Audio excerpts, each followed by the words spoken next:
What is up, everybody? How you doing? What day is it? Friday? Yeah, Friday. Made it through another week. This one was hectic, so I wasn't able to do any live streams. But got this one going, so that's cool. Tonight, I think I'm gonna turn some tops. I've been wanting to do some littler stuff. I got my web store set up, so I want to have some smaller items besides like big bowls and things to sell. So that's the plan for tonight. Since we're not going to be like scooping out bowls and stuff with the bowl gouge, I should be able to get the camera pretty close, give you a nice view. So let's see. Might wait for a few more people to jump in before we get started. So I've got 6 of them out there. Cherokee's here. What's up? How you doing? Billy Baxter. Hey, Ashley's here. Spoonie Creations. Good. We got a couple drinks tonight. Let's pull them out. Going double LaCroix tonight. Passion fruit. Hibiscus. Sorry, hibiscus, not passion fruit. This one's really good. And tangerine. I think I'll pop open the tangerine first.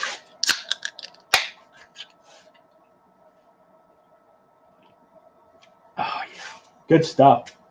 So I got like let's see how many blanks we got. 1, 2, 3, 4, 5, 6, 7, 10 blanks. 7 of them are maple. Just kind of figured maple. A little bit of figure. It's probably hard to see from the camera. It's kind of blown out. This one I tested out my laser engraver on. So I've cut it up into little blanks or tops. Also have smaller 2 pieces of walnut and 1 piece of bird's eye eucalyptus. I got this from my buddy Paul up in Salt Lake, or Provo more. Let's see. Yeah, we got 6 people watching.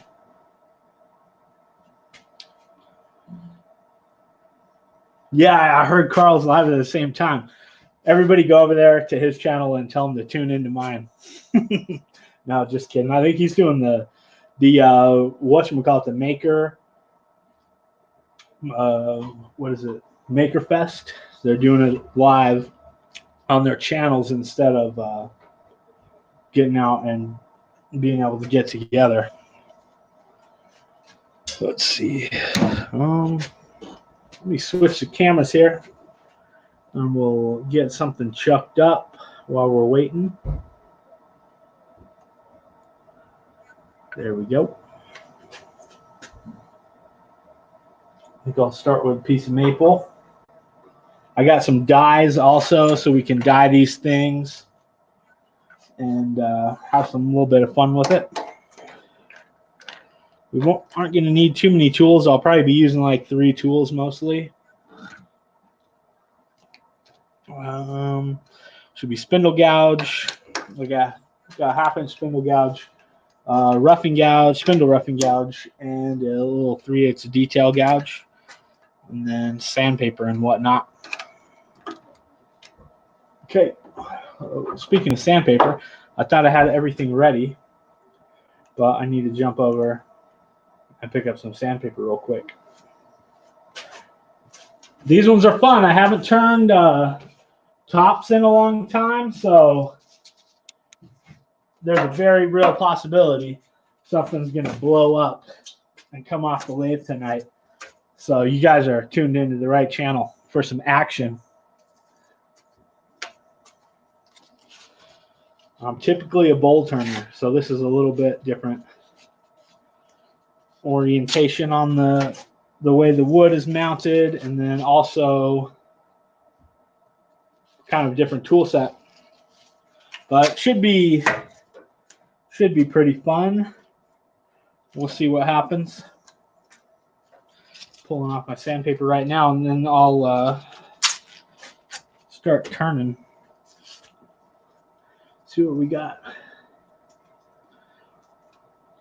Hey, Jason Geyser's out there. How you doing?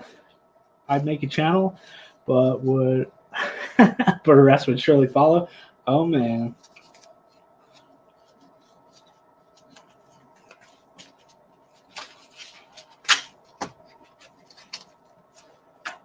All right. All this dang sandpaper again. Speaking of sandpaper, if anybody's interested, supporting the show, you can check out some links down below in the description or give me a super chat, and that'll help me purchase some of this here stuff that I'm running mighty low on. Let's see. All right. You're turning at the same time, Jason. Nice. Tops? Hey, that's what I'm going to turn. Let's have a race. Just kidding. Safety first. Let me switch cameras.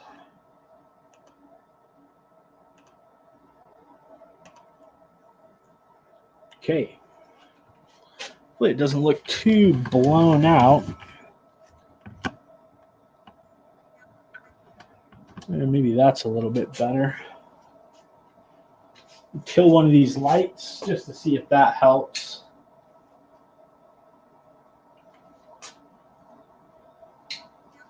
That doesn't make a huge difference, does it? All right. It's a super bright wood. You know, it's really light wood, so it's kind of got some shine on it. Just tool rest up, make sure it's not going to hit the camera stand. I'm going to start with my roughing gouge. This is just I think Benjamin's Best roughing gouge, nothing special. I got a collar on it to adapt it to my 5/8 quick release. These are available at jimmyclues.com. He also sells the adapters. So it's got a little set screw in there, keeps everything in place. And I could just secure it in my 5/8 handle. Yeah, I'm sure I would lose that race, Jason. I haven't turned a top in a long time. So, like I mentioned earlier, we might see some wood flying off the lathe here at some point.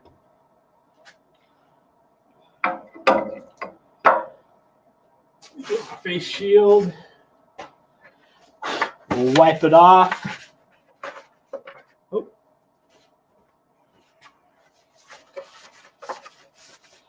It's got a bunch of mulberry on there from last time. The 50-cent sticker? I don't know. I'm not really sure about all that stuff. So I didn't know if I'll have to look into it more. I think maybe $1 or something is the cheapest. I'm not really sure. All right. All right. We're going to be cranking her up tonight a little faster than we usually go.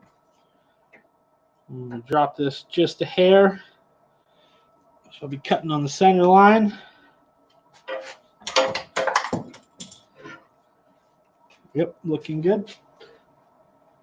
I'm knocking stuff over back here. All right. Let's get rolling.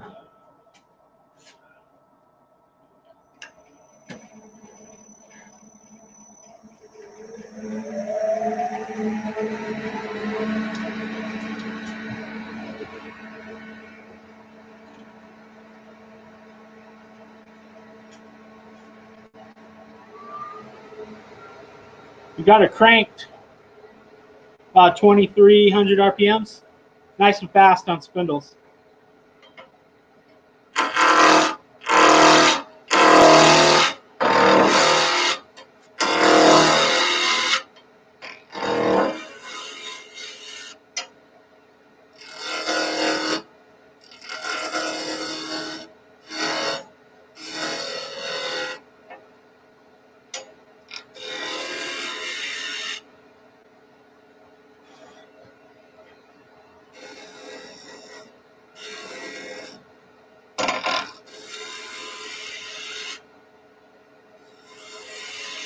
Okay.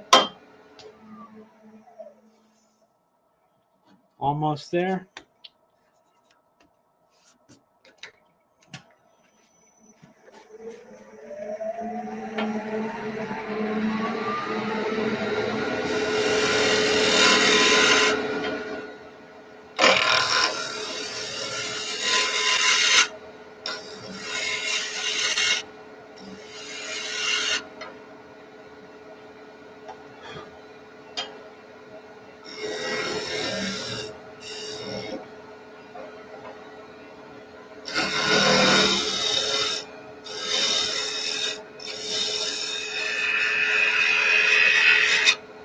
Okay. Think we got it? Yeah, it's nice and straight there. All right. I'm going to switch to my spindle gouge. I'm going to start working over the spinny part.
I like to keep this area pretty small so the center of gravity on it's low, and that seems to help them spin better, especially since most of the time the wood is light, and the heavier you can get something, the better it's going to spin and the longer it's going to spin for.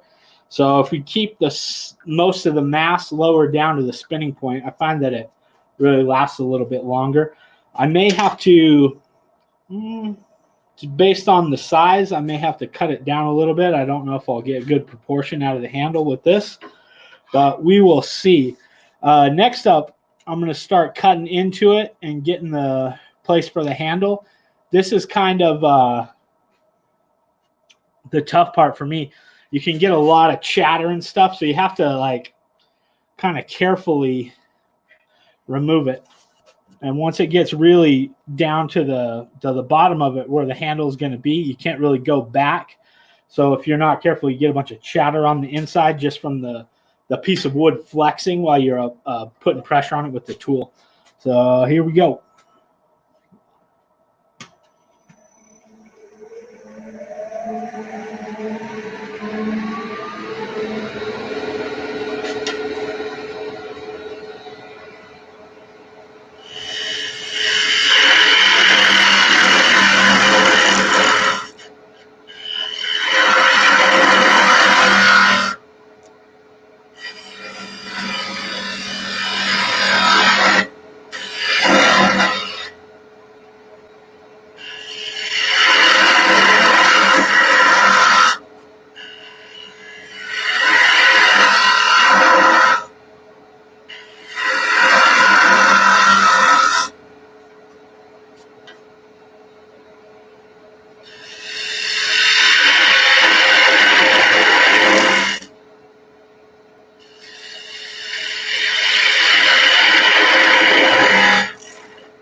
Oh.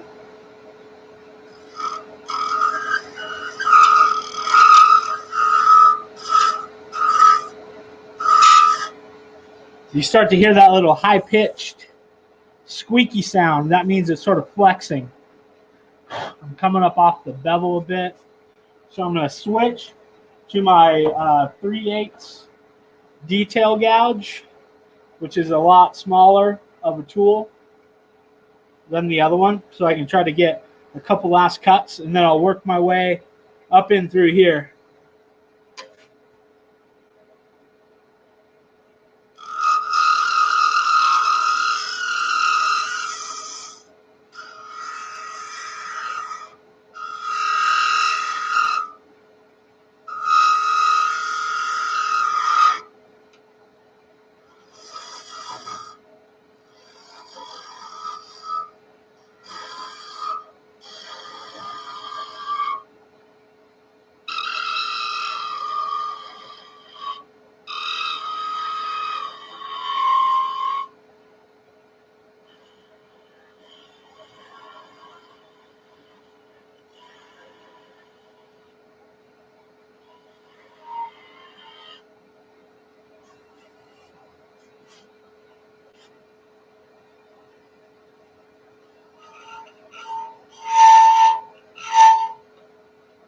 All right. So that's about as far as I'm going to want to take it on that one. I got a little bit of chatter in it, but not too bad. I'll be able to get it out with the sandpaper. Now I'm going to work my way back up here, take away the material so I can finish off the handle. Then I'll hit it with sandpaper, and we'll throw some dye on there.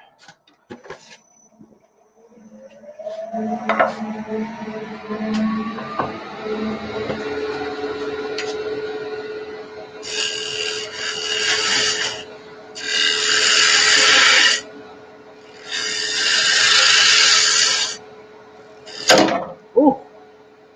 See, I told you stuff was going to happen.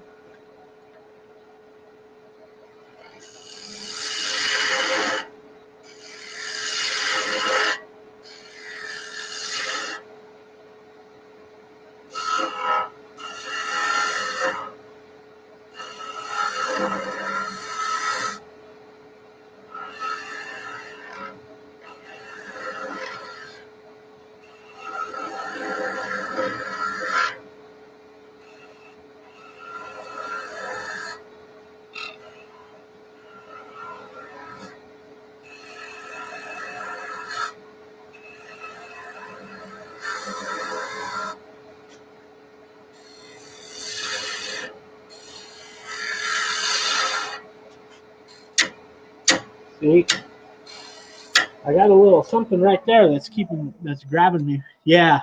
Ooh. Yeah, I got it good. See, these spindles are still tough for me.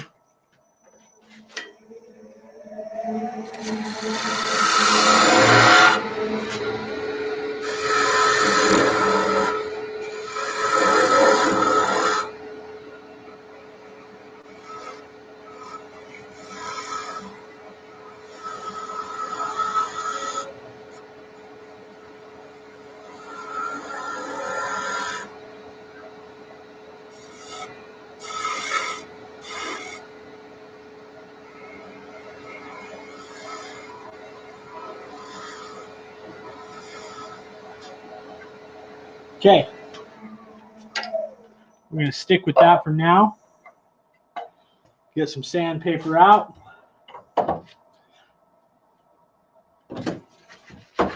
Slow the lathe speed down just a bit. And where to sew? All my sandpaper got covered with wood shavings.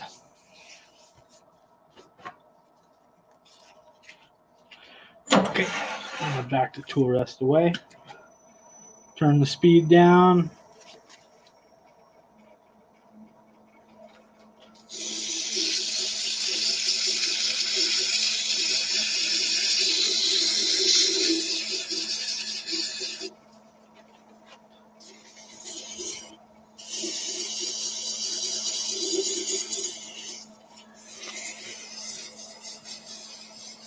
What color do you guys want to see on this thing? I got, let's see. Oh, just about everything. I got blue, aqua green, magenta, red, yellow, ox blood, chocolate, black, orange, and purple. What do you guys want to see? Or we could do some combos.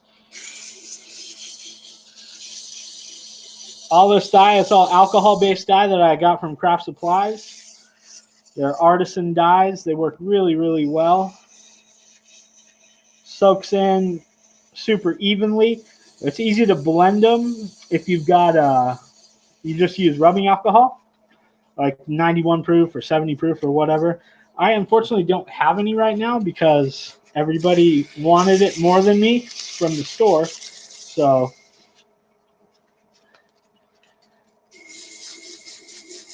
I'm all out. So I won't be able to blend super well. But that's all right. We can still get some cool dyes on here. Tops are a fun way to experiment with things like that. Different texturing tools are great for them also, just to sort of give it a little bit more interest since they're such small pieces. I would like to do maybe some beading on one. Maybe we'll bead the bottom of one with my beading tool. That might be kind of fun. Just to give it a little bit of more interest down there on the bottom.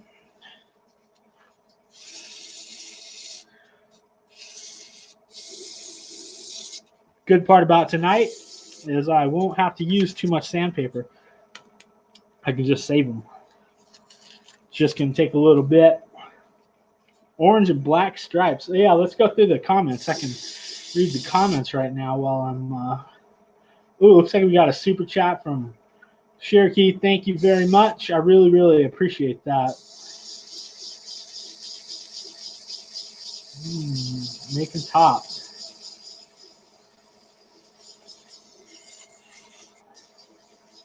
Oh, Winston's out there. What's up, Winston? Yep, we're making some spinning tops. Yes, making tops, not a sewing needle. Oh, Jason, you won for sure. I told you would. I'm going to put some dye on mine. What kind of tools are you turning with? What kind of wood did you turn them out of? Let's see. What else we got?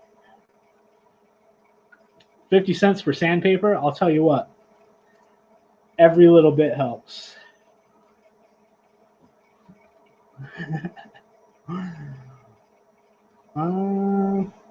Let's see. Yeah, you're not explaining it as you go through. Hickory bronze. Winston wants hickory bronze. Well, I do have chocolate. I suppose I could make a somewhat of a hickory bronze out of that one. It'd be beautiful. I have a piece of walnut we could turn. That might be a more of a hickory bronze color. Hey, Patrick's out there.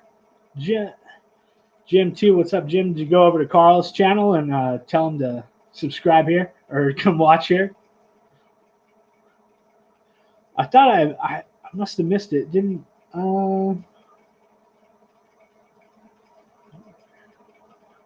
somebody wants to hold off on blood?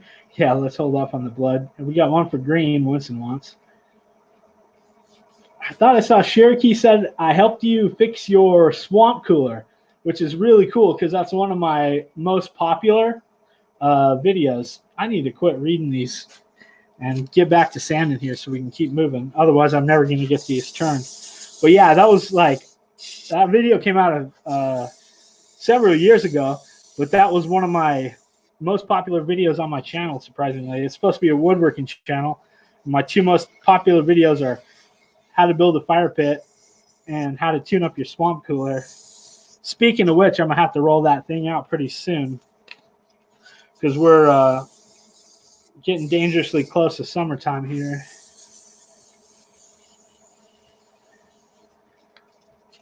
$11 people so far. Maybe this is the move, turning a little bit earlier.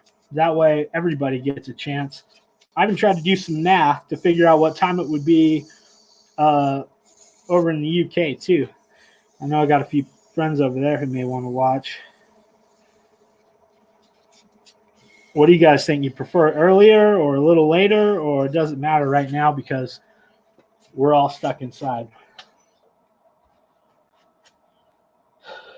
Let's see.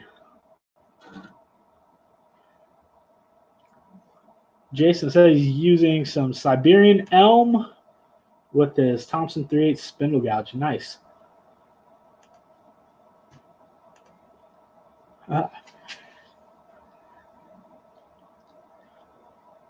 Swamp Cooler is all cherry. Well, I'm happy to help. Mine works great. Snow 5 days ago? Good grief. Can't handle that. Scrolling back through. So now we saw. See who was the first to answer. Might have been Winston with the Hickory Bronze.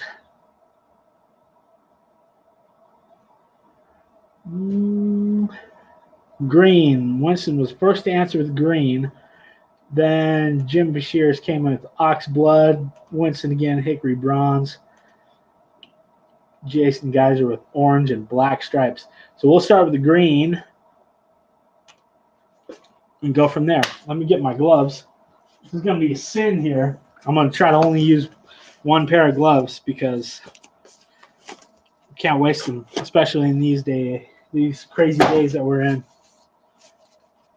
But I don't want green fingers or ox blood fingers or hickory bronze fingers or orange fingers with black stripes. So we're going with some gloves.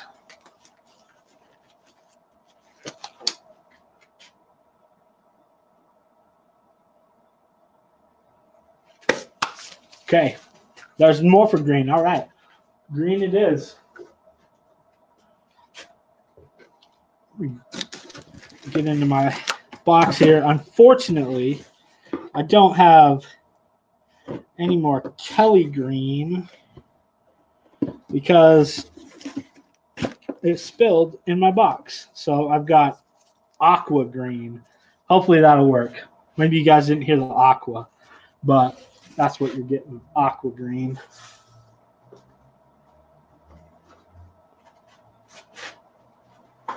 Doesn't take much on this. A little goes a long way. We got a nice finish on there too. Nice and smooth, no chatter marks, nothing like that. So we're going to take a little bit. Hopefully the camera's going to pick this up.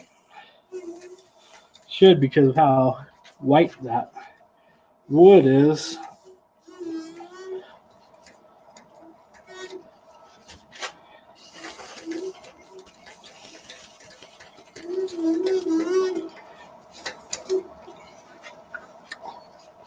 Yeah, pops right on there.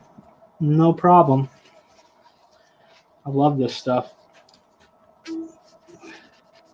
It absorbs well. It's nice, leaves it like a nice even coat.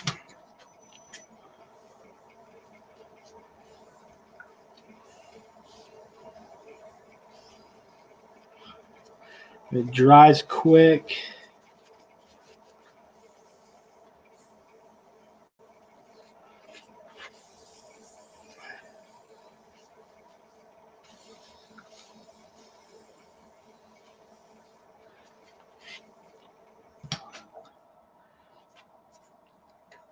Let's see if I can get you guys in closer here.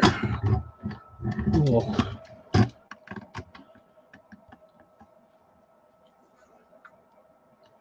That's not going to be in focus real well, is it?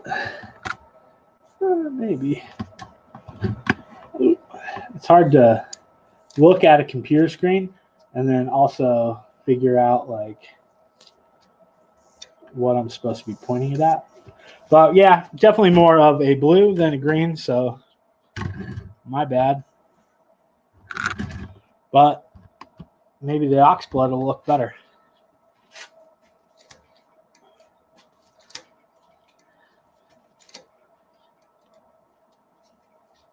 Cool. Next, I'm going to hit it with a little spray lacquer. Actually, it's polyurethane. This is satin. This alcohol dye dries really fast. So let's get it turning slow. Shake it up. Hey, Billy's out there. What's up, Billy? 13 people watching. All right. This is the most we've ever had. And we're up against Carl right now, so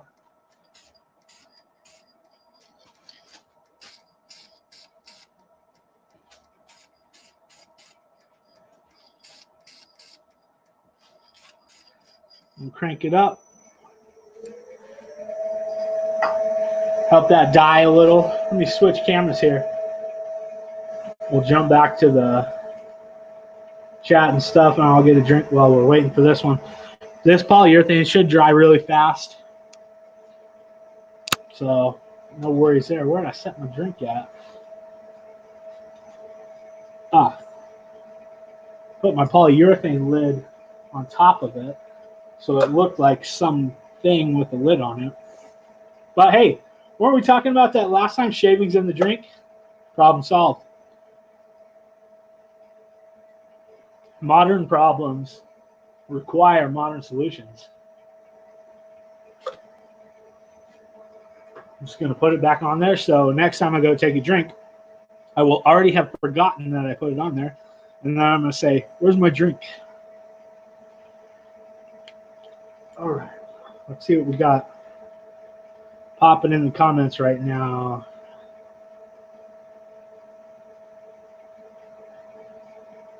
None of my blood, that's the rule. All right. Definitely not green, but still looks awesome. Thank you, Winston. I forgot I didn't have a green, just aqua green. Ooh, Carl hasn't started turning yet. Woo, we're beating him.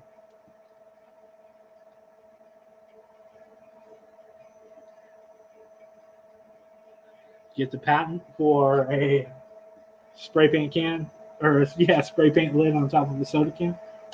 All right, let's switch back to the old other camera.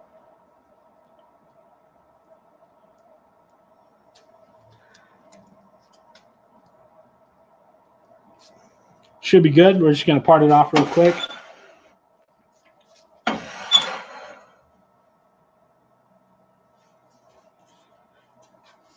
Going to get fancy with it.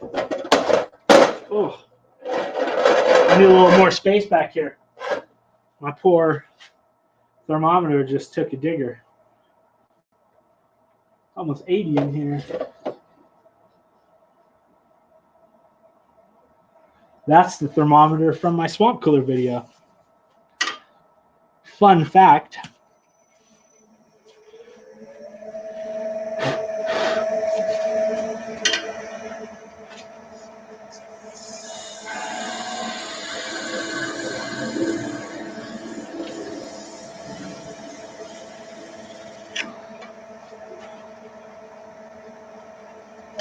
There we go. There's number one. All we have to do, sand that little nub off of there. Hit it with some dye.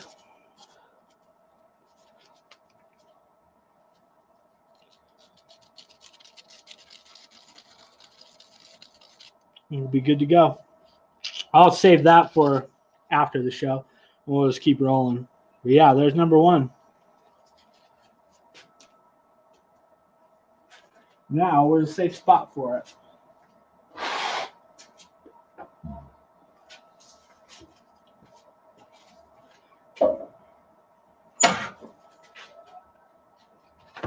Because I got 10 to turn. I don't know if we'll get them all tonight.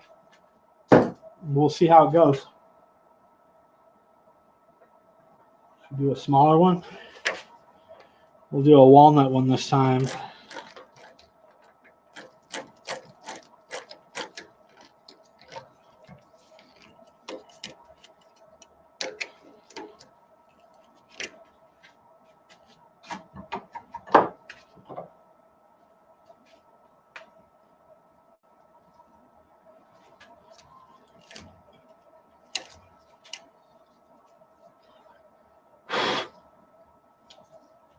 Cherokee, thanks for stopping by. I appreciate it. Hey, look how much better this walnut one looks than the maple one. You can really see it. Okay. Tweak the camera a little bit. Here we go.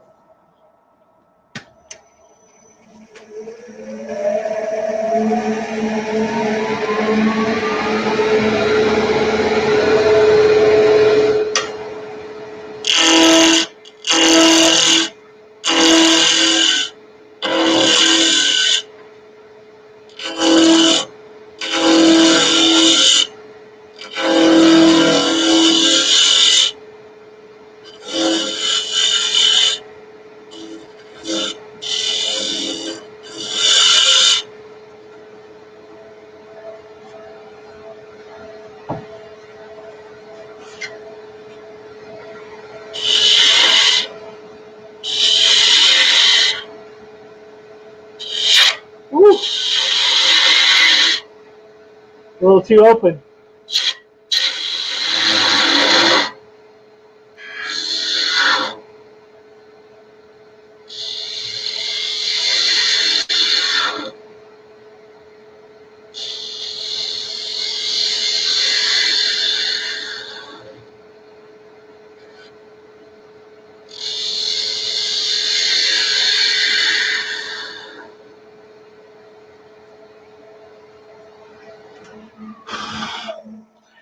Yeah, I had my little too open on the flute when I was trying to go in for that cut, so it was skating back on me.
Okay.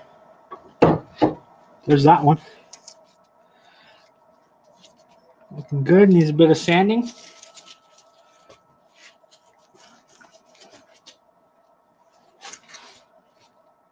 No dye on this one just because it's walnut.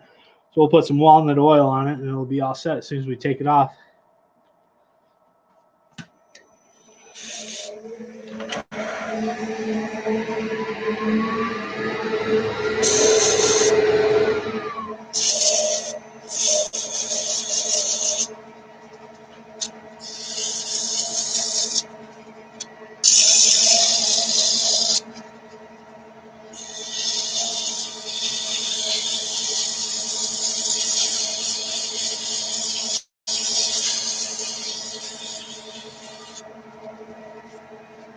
A little fast on the speed for the sanding there.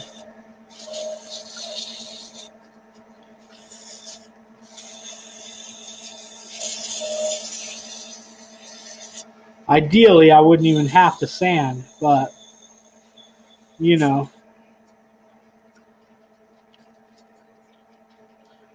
If anybody's interested in a really cool video about turning tops, search for Glenn Lucas. His top turning video is really, really cool. He's an expert at them for sure. Just makes it look easy. It's a really short, kind of artistic video, not really like a how-to, sort of showing how he turns them. But he is a phenomenal turner if you're not familiar with him. He's from Ireland. Just building a new shop now.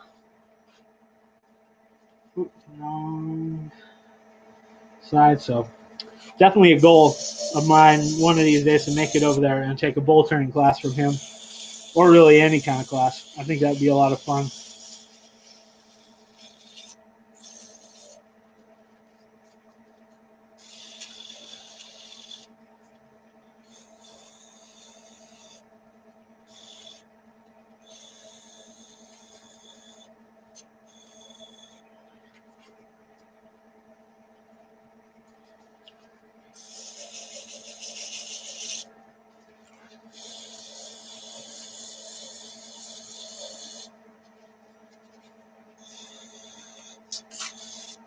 This is the fun part here, huh?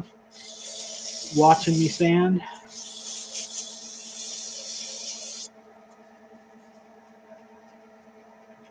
Onto the 320, so we're nearly there. Get some walnut oil on there, and then I'll part it off.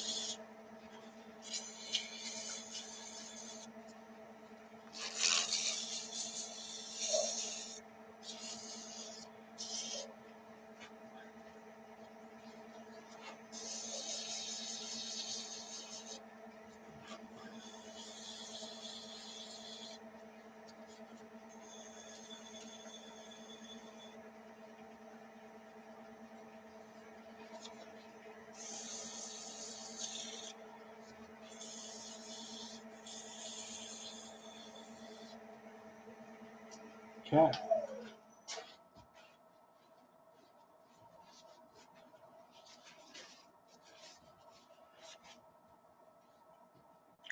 It's weird. It almost looks green. Probably my shirt. Huh. It's definitely walnut colored. There we go. Man, it's amazing how quick coat of oil just wakes this stuff up.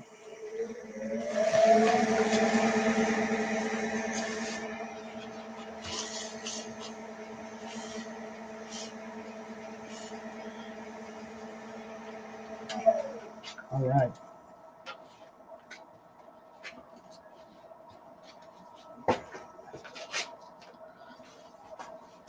Let's get it parted off.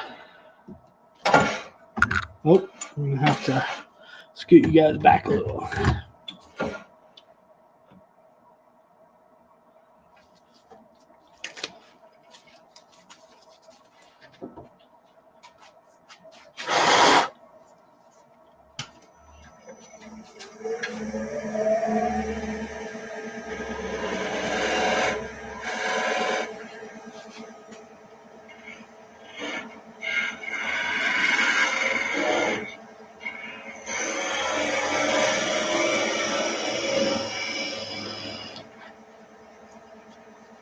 All right. There's number 2.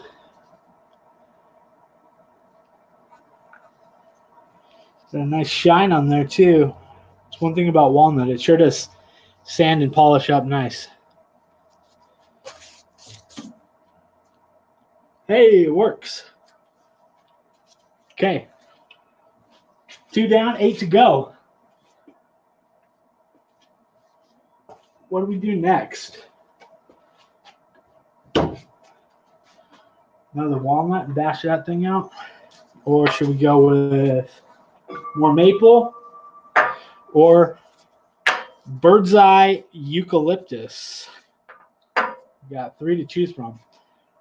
Walnut, eucalyptus, maple.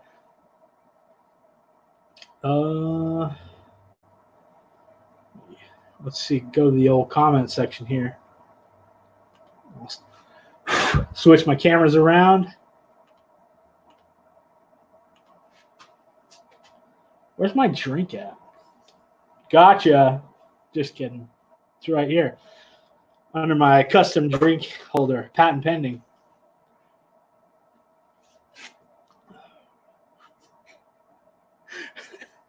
I make myself laugh too much. I'm glad. Somebody can do it, right? Might as well make me be making me laugh. Let's see. Carl said he needs to have a talk with me. Ooh. I wonder what about. No, Jim. No maple bashing here. I'm a maple fan, so I like it. Blade sounds like a jet taking off. Yep. Ramps up. I love it. Way Wood by Collins out there. Our turning club normally sells tops at the county fair. Yeah, this year's in limbo for sure.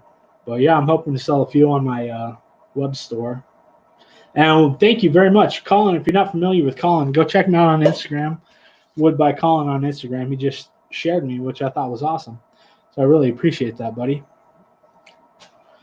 Birds 1 for Bird's Eye Eucalyptus, 2 for Bird's Eye Eucalyptus. All right. I guess it makes sense since we've already done the other stuff, maple and walnut. This came from I think the LA area, I believe. I got it from my friend Paul, who lives in Provo, Utah. I get a lot of good wood from him. He's always on the hunt for stuff. Used to be able to set up at the Utah Wood Turning Symposium. That's where I first met him. He was, they have a like basically a big sort of garage, not a garage sale, like a parking lot sale. Everybody, you can bring wood or tools or whatever and you set up. So that's the first place I met him. And then that kind of inspired me. I'm like, oh man, I could haul a truckload of wood up here and sell some of this and try to recoup the cost of the symposium. So that's what I did and ended up working out. And instead of recouping the cost of the symposium, I used the money to buy 1 year. I made enough money to buy a Vicmark BM120 from selling wood that I cut up from down here in Vegas. And then the next year, I made enough to buy my CBN wheel. So it was totally worth it.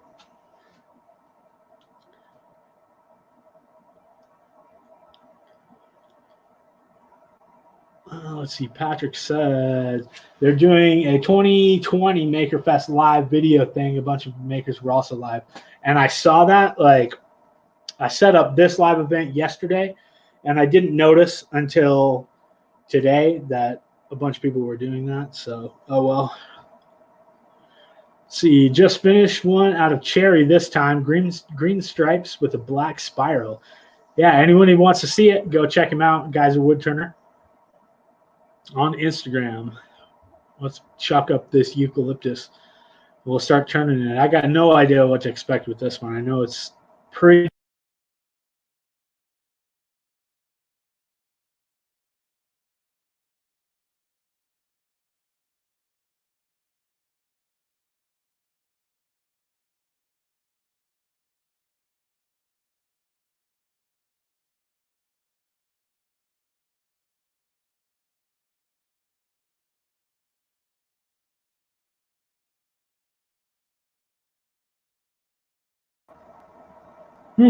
Weird. Hopefully you guys can see me. Can you guys see me? I'm not really sure what happened. Let me switch to the other one.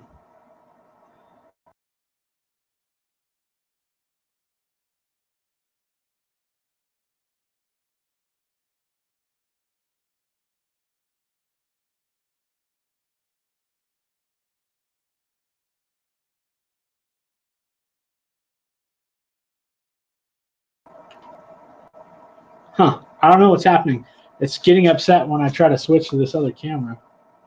Try it one more time. It says we're still live. Maybe I'll try the other port here.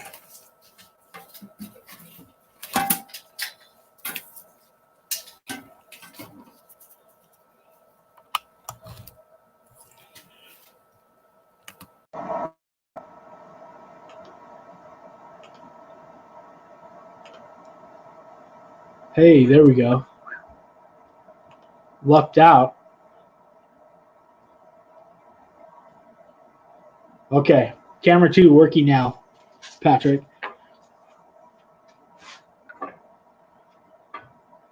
Yeah, little glitch in the matrix.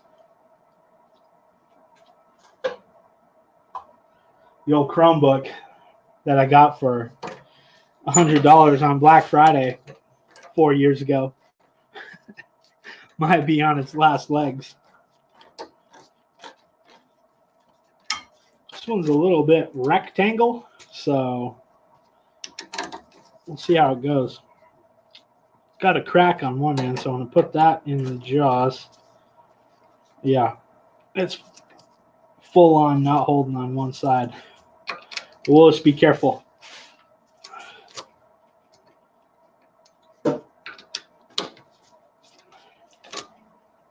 See what kind of circle we can get out of this thing.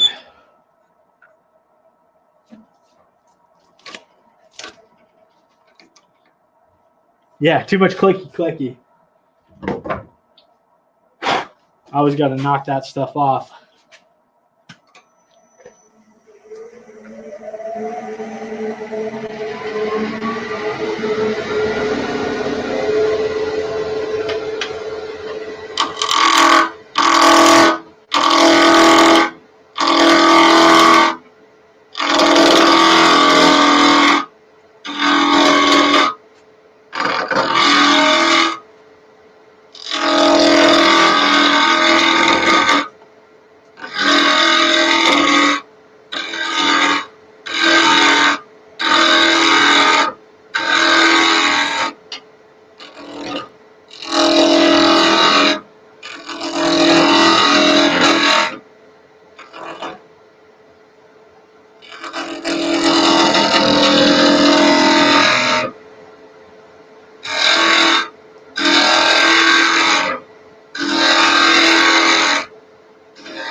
Ooh, almost there. This is hard stuff. My goodness.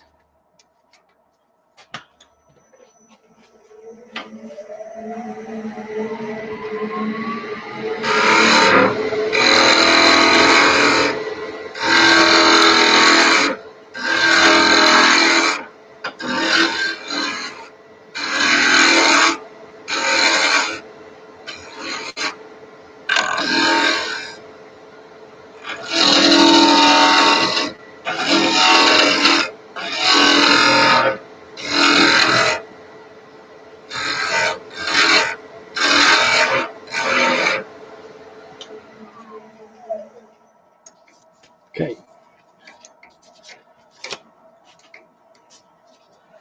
Switch to my spindle gouge. Yeah, this stuff is definitely cutting a lot different than the other stuff.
Man, this one, right when I get to the point breaks off. And it's super brittle. So take a couple more passes and we'll see if I can get it. This is weird. Just different kind of wood. I'm not used to this stuff.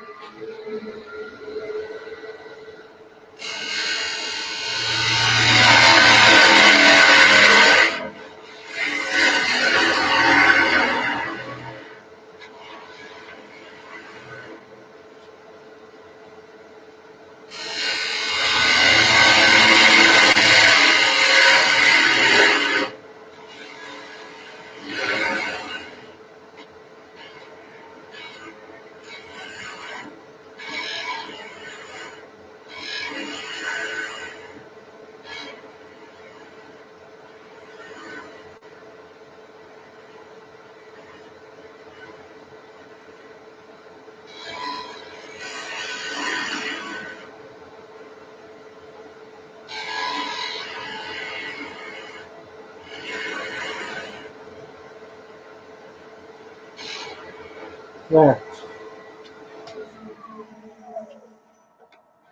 You could call that good right there. Yeah, it's could be the orientation of it, since it's end grain and it just got not got a lot of strength into it. It's a really dense wood, super heavy and hard, but it's got kind of some crazy figure in there. So I don't know if that's a factor in why it was shearing off the end before I got there, or maybe I was just a little too aggressive on my cuts, but that looks good right there.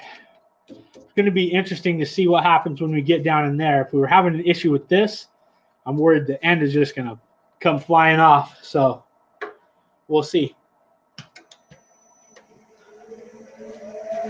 Try to be as delicate as possible.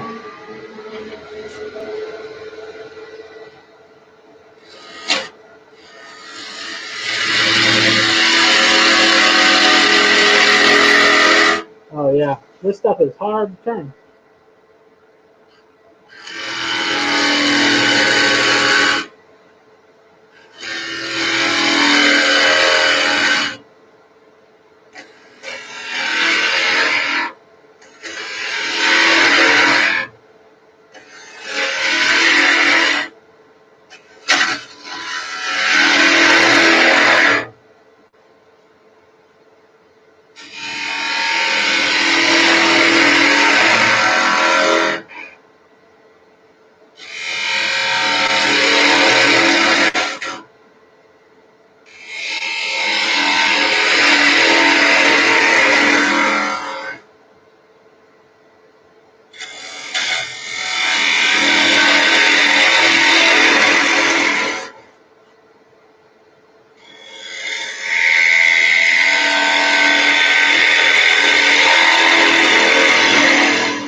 This is a lot, when you're turning these, it's a lot like starting a cut with a bowl gouge. You go in with your flute almost all the way closed. Once you've established a bevel, then you can open it up and take a little bit heavier cut. But because I was a little earlier, I was trying to enter and the flute was too far open, so it's skating back on me. But once I've got the bevel, or a little shoulder for my bevel, then I can open it up and take a cut. I don't want to go too thin right here. I'm worried it's going to snap. So that's one of the problems inside my head right now, saying, go thinner, go thinner. It doesn't look good, but I'm going to leave it thick just for strength-wise. I may add a little bit of extra weight down at the bottom there, too, to help it spin. But I'm just going to slowly work my way up to where I want to part it off, and then we'll sand it up. I'd rather have a successful top than, I guess, risk blowing it up and then have nothing.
Okay.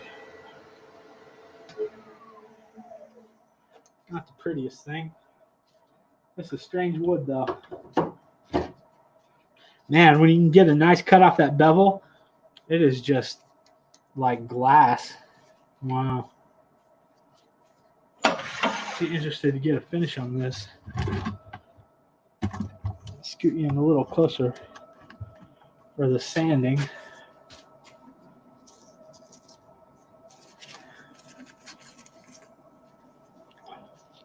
I'm not in love with the shape, but like I said, I'd rather have it come off the lathe in one piece than explode, because I'm trying to chase the right form on a spinning top, which, I mean, really isn't going to matter much anyways, because we're just going to spin. It's just going to spin around.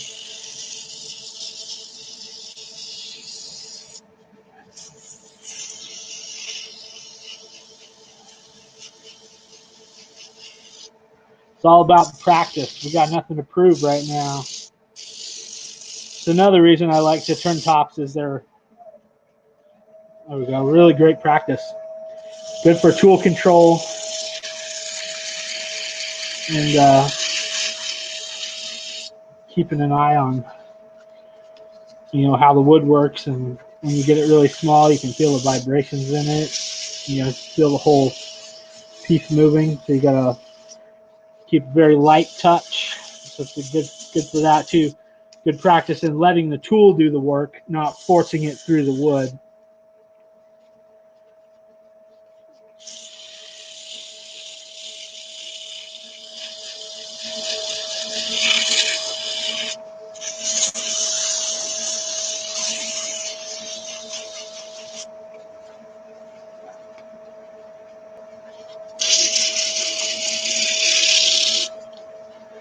Should maybe kind of don't hate the shape. It's a little heavy at the top.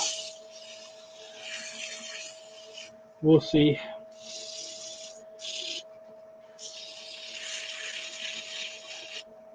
Kind of reminds me of, I turned one that sort of looked like that.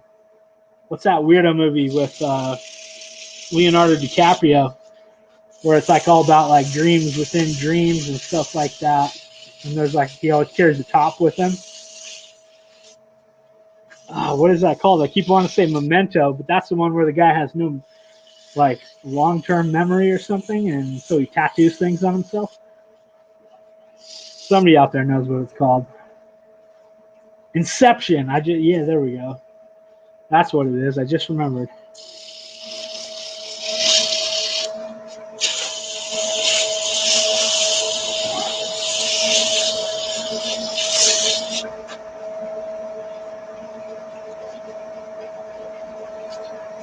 You guys are a little out of focus, huh?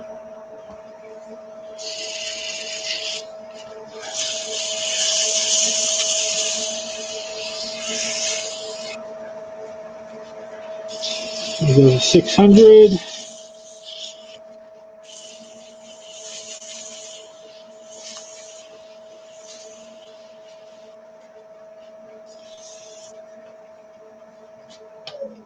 Okay. Yeah, not bad. Get some walnut oil on there. We'll see what it looks like. You guys haven't used this stuff. I'm a big fan. Mahoney's.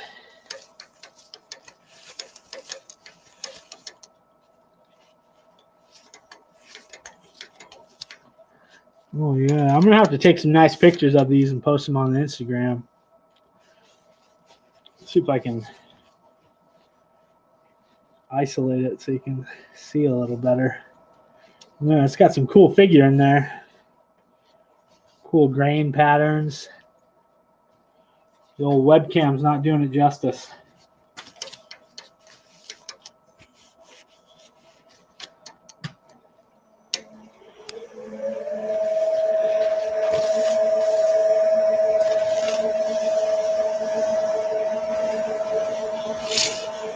The Inception tops are smoother. Maybe that's what I'll try to do next.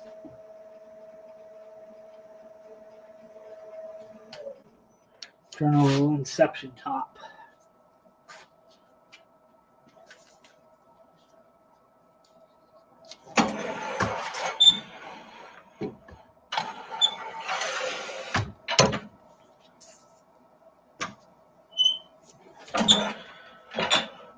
I'm going to reposition my tool rest so maybe I can keep you guys where you are.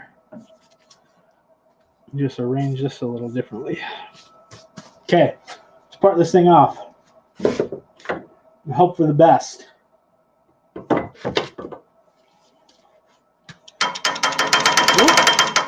Back it up. So this chuck is like weird. It has a little bit of piece of metal that sticks out. This is a knockoff Vic Mark made by Grizzly. There we go.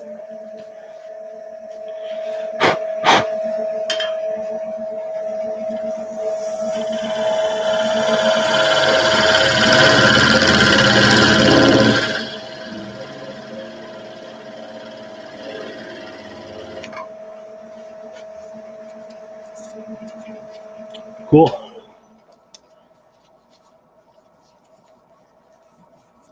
There's number 3. Yeah, that's number 3. Let's finish the end off tonight. A little sandpaper.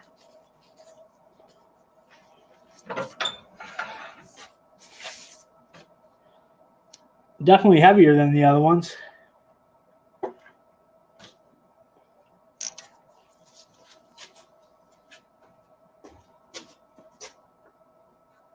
Okay. Next up, let's go some maple again. Maybe we'll do another dyed one. Back to some good old softwood.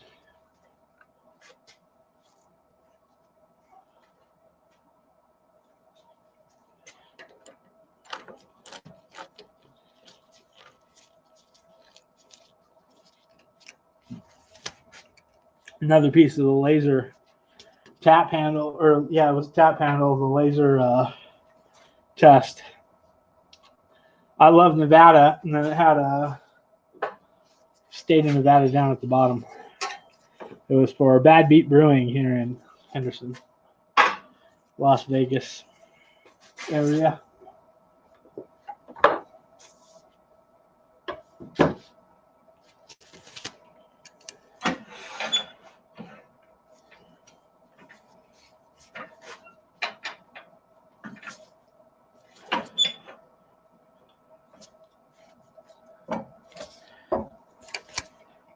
Okay.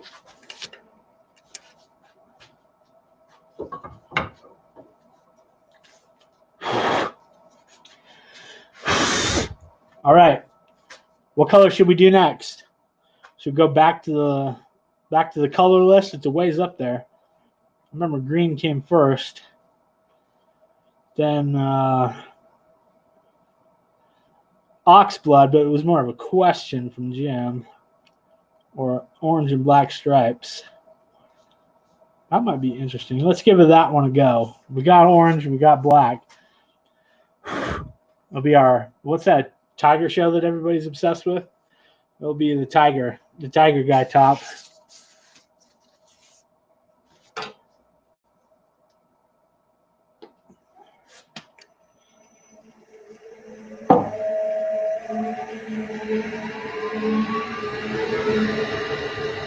Hey, Turnings by Turner's out there. How you doing, buddy? Colin wanted to know. Oh, we got a bunch of new people too. Nick Berry's out there. Portal Woodworks. What's up, Dave? Let's see. Wood by Colin had a question. Do you use chatter tools on the planer woods? I missed some of it. I don't have any planer tools or chatter tools, so no. Well, I would use some if I did.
Starting to get some chatter in there.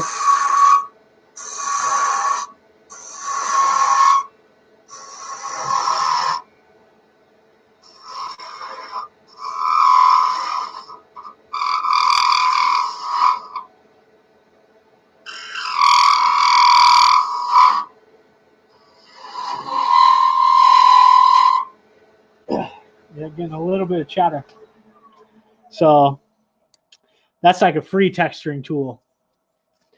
All that chatter in there.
Okay. Yeah, look at that. Got some free texturing in there, Colin.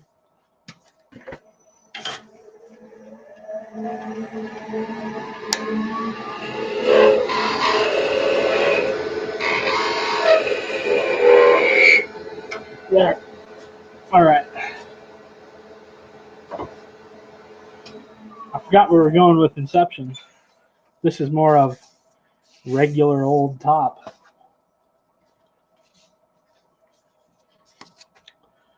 Hey, JP Woodwork. What's up, Jamie? How you doing? Tiger King, that's it. How often do I sharpen the tools? Whenever they need them. Bum. No, I probably need to get out and sharpen them in just a bit. This is all fairly softwood. That bird's eye eucalyptus was like super dense, but for the most part, these are soft. I may squeak one more out and then touch them up after this.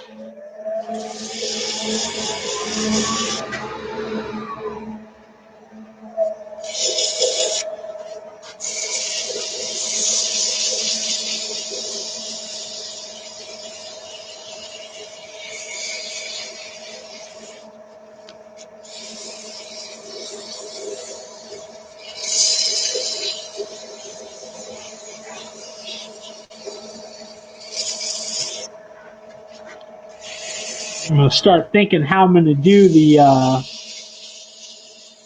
orange and black stripes too.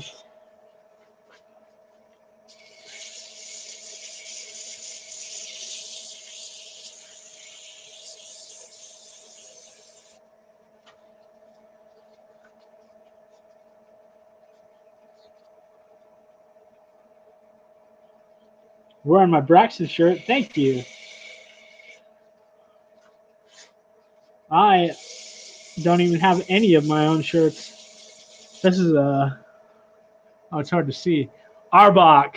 It's Cobra spelled backwards. It's this BMX bike rider, Matt Berenger. It's his company.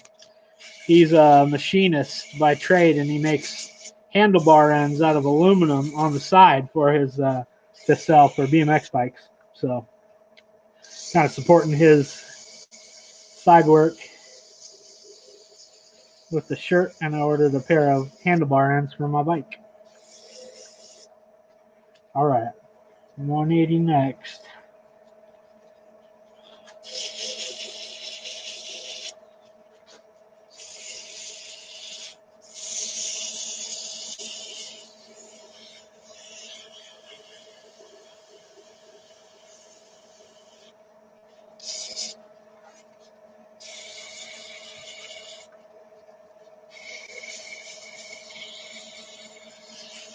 My glove already ripped. Look at that. Harbor Freight said they're donating all their gloves and stuff to the medical community. Well, with all due respect to Harbor Freight, they don't make the best stuff. It's not exactly reassuring.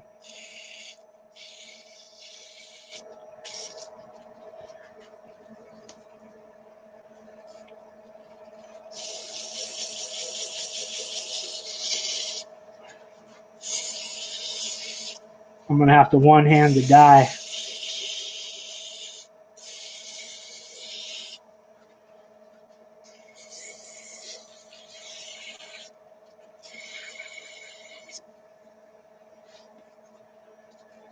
$320.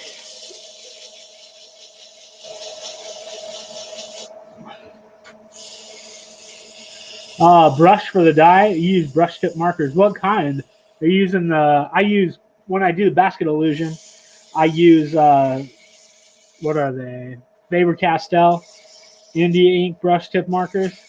For these, I'm just using like bottles of alcohol-based dye from Craft Supplies. So I just apply it with a little section of paper towel.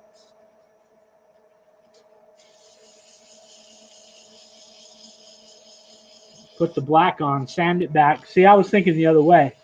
Put the orange on. I was going to flood it all with orange and then come in and hit it with some stripes. Maybe just the corner of a paper towel so I can kind of get in there and just give it some little tiger stripes.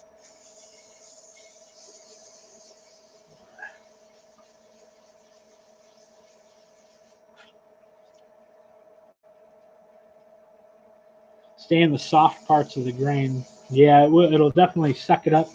But since this is so small, I don't know if we'll have to worry about it or if it'll be an issue. I guess we'll find out. I could always try one way and then see how it works and then try the next one a different way.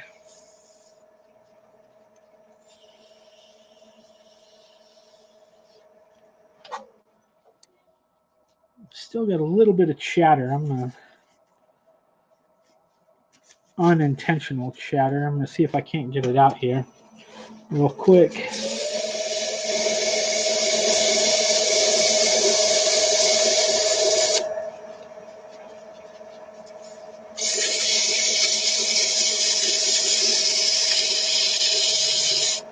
Using the 150 grit bowl gouge,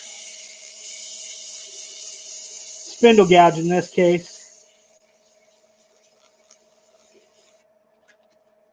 Okay.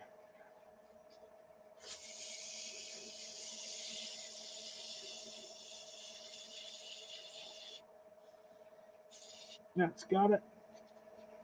Run back through them real quick.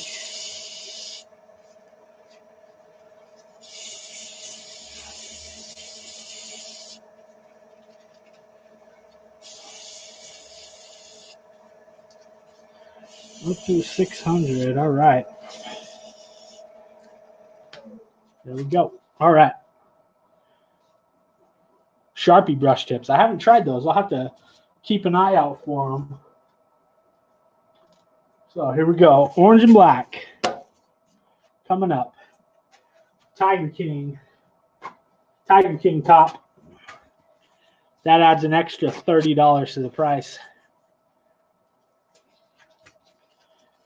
Okay. I'm going to go my way. Copic markers. Yeah, I've also heard that. The instructor who did the basket weave illusion class I took, he used Copic and also the Faber-Castell brush tip. He said he preferred the Faber-Castell, so that's why I was kind of using those. I haven't tried any other ones yet, though. Here goes the orange. I'm going to try it my way. I'm going to not listen to Jamie. We're going to flood the whole thing with orange.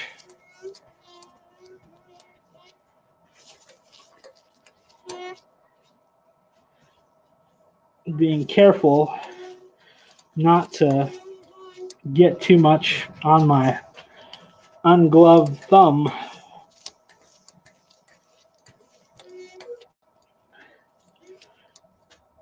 Okay, that's orange, all right. No denying that. like the green we did earlier. That was definitely orange. See, with the alcohol, rather than having to sand it back, if I had any rubbing alcohol, you can take off some of the dye and smooth out the colors so they're a little more even. They usually lay out really nice. But in some cases where you've got a lot of end grain, it'll suck in a little bit more of the dye. So you might have some dark spots.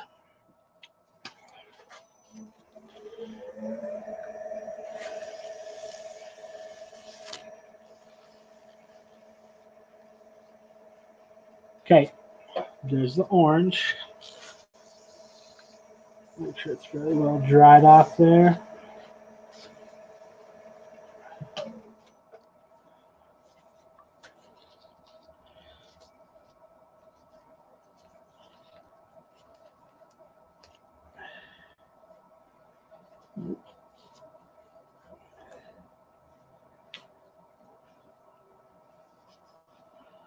Okay.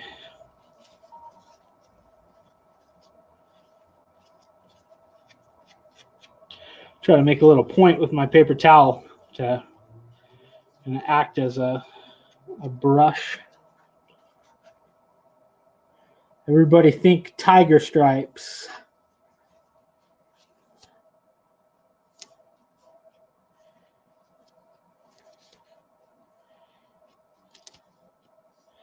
Kind of abstract here.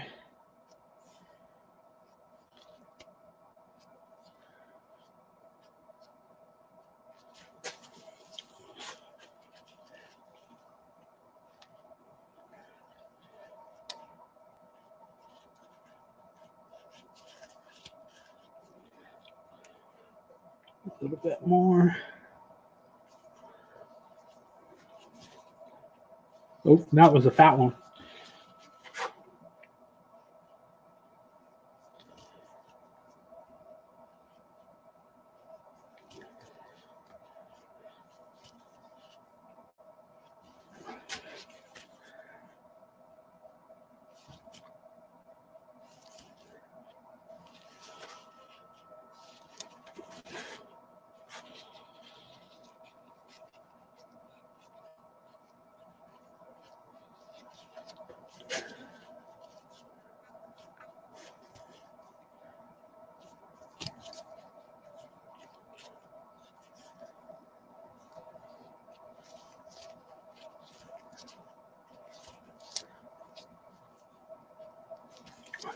Huh. Well, I don't know. I'm not great at this sort of abstract stuff. Let me kind of blend it and see what that looks like.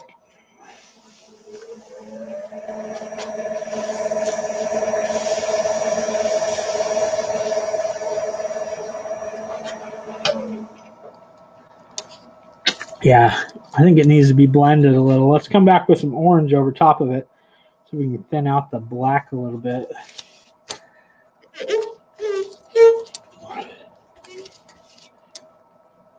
Blend it in. It's got some hard lines.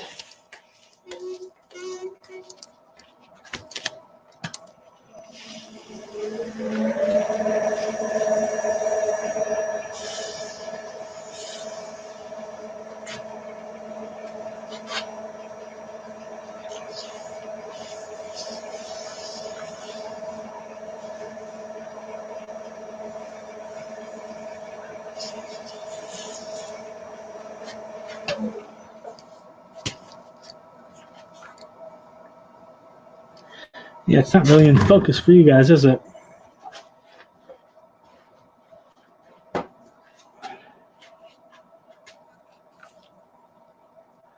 It's hard for it to focus on there. It just looks dark, but there's definitely division between the lines. I might try to add a few more on there. This paper towel is hard to control, and I don't have any brushes. You know what? Let me hold on one second.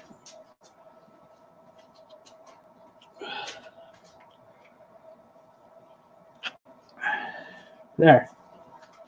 I'm going to try this guy. out of my little dust broom.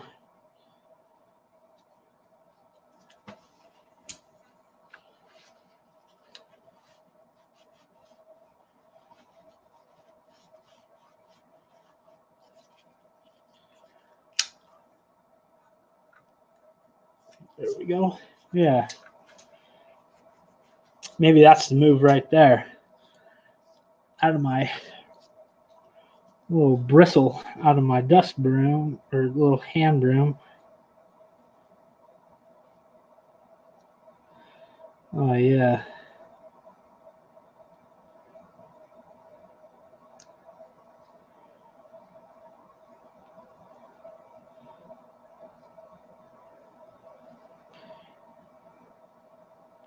Not quite absorbent enough.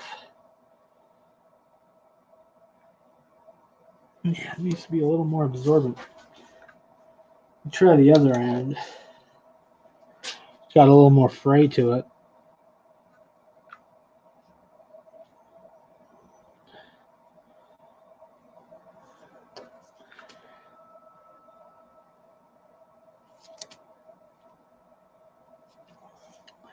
Kind of works.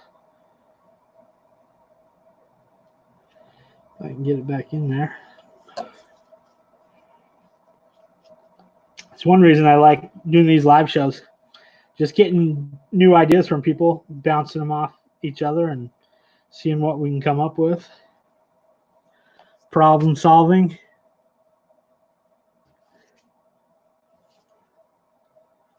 Yeah, that one's not working great. See if I can get just the edge of the paper towel.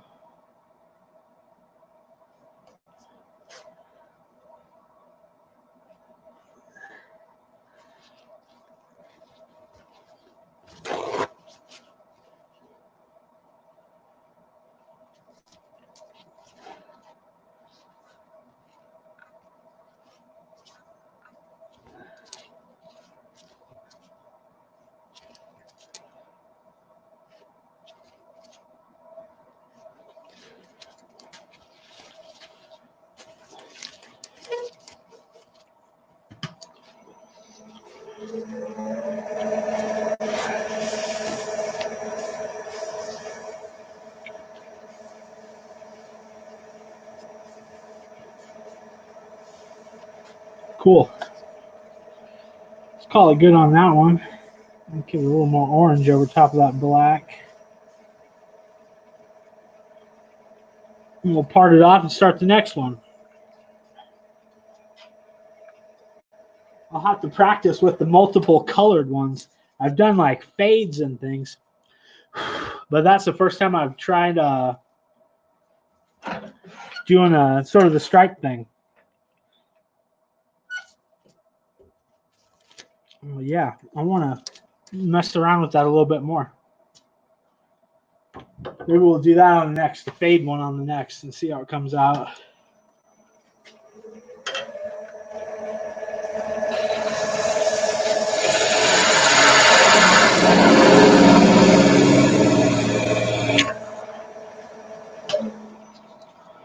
Okay. Kind of hard to see the stripes on there. Got a little muddy.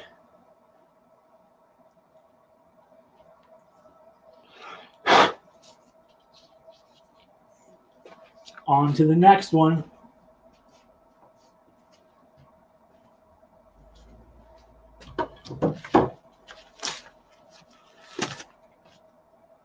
All right, let's see. Let's do another maple, and we'll try a fade on that one.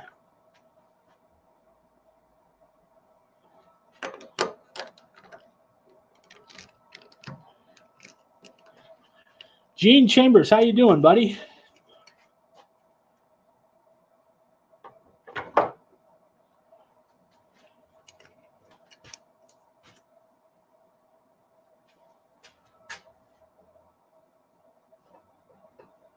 Okay. Here we go.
Okay. Got a little hump right there. We're going for more of an inception shape on there, so smoother all the way. They don't really have it's not like a division, a defined space between the spinny part and the handly part. So we'll try to keep it smooth. So a little bit of a hump right there. Don't want to take maybe I'll take one more cut. It's getting a little bit of chatter on there.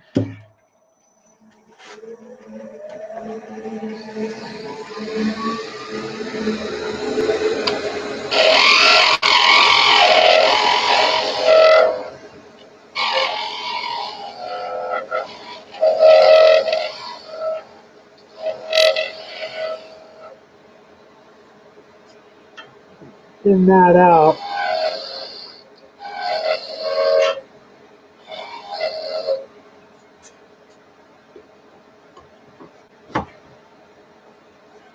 I'll switch to my detail gouge.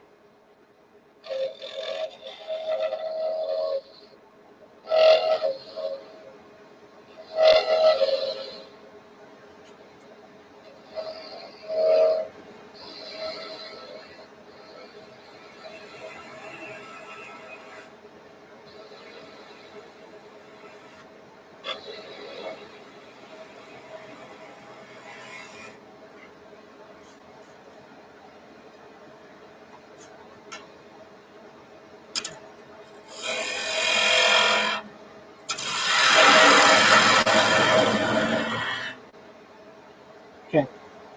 All right. Let's do some sanding and some dyeing. Uh-oh, Billy's phone died.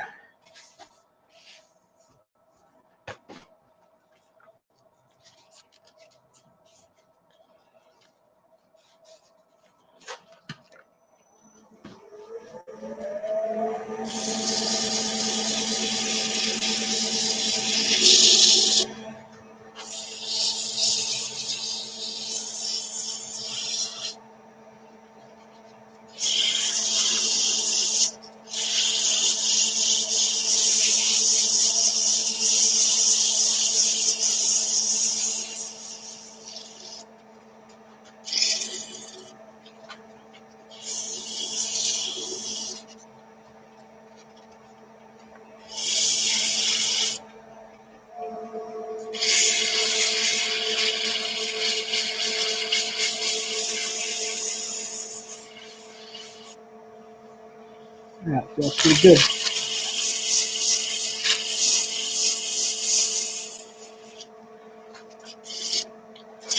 Whew.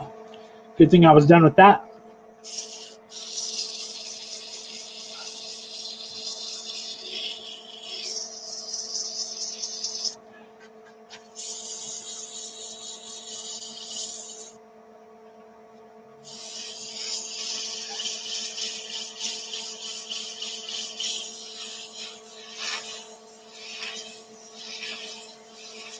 I like this one. Maybe we'll just get a nice smooth flowing sanding through it. I don't have to fold the paper up and get down in any little corners.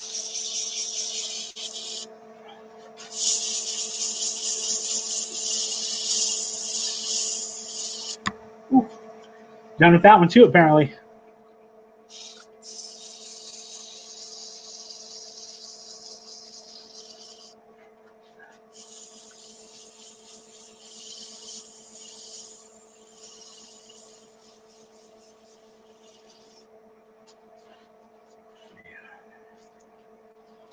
$400.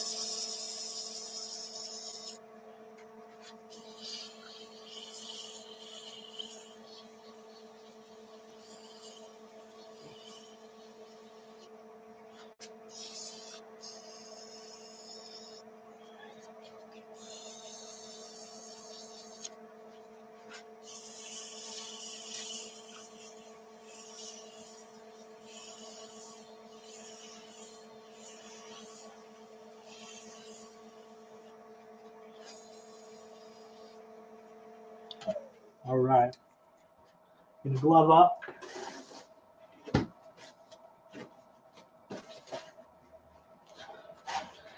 get some colors rolling.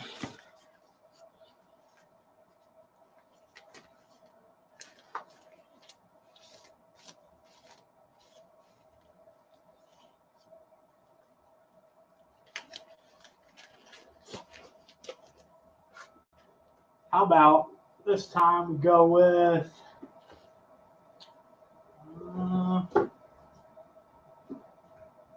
something a little lighter. Red. How about got yellow in there? How about sort of a fire? See if we can get it fading. I'll start with red down at the bottom. And we'll see if we can fade it to orange and then yellow up into the top.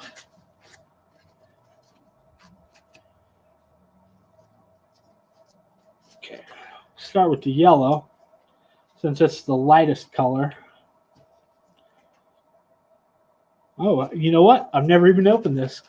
It's like, why is this not coming out?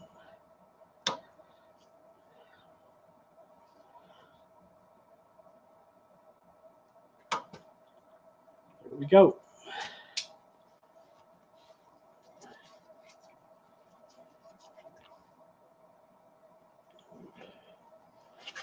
Start it up here.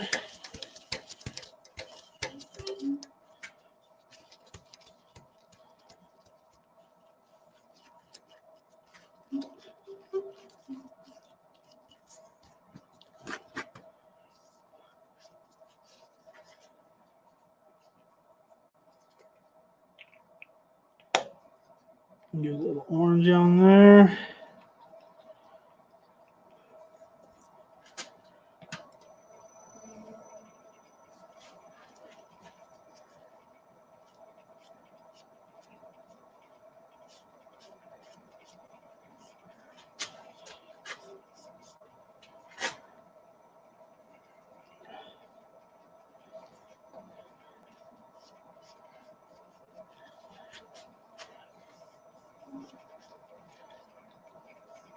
And finish it with some red at the bottom.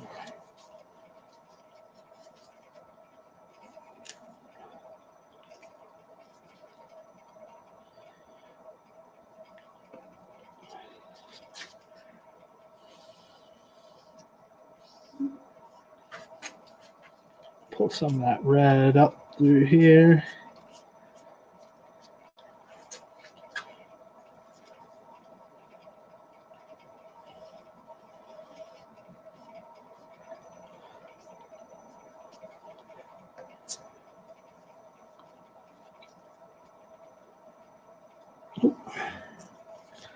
A little more orange. Putting orange on the red thing, or red on the orange one, I mean.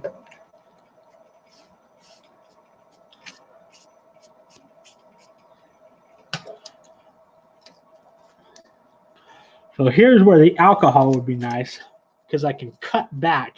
Let me go look real quick. I may have some. Then I could cut back some of that orange out of there too and sort of blend it. There's some hard lines.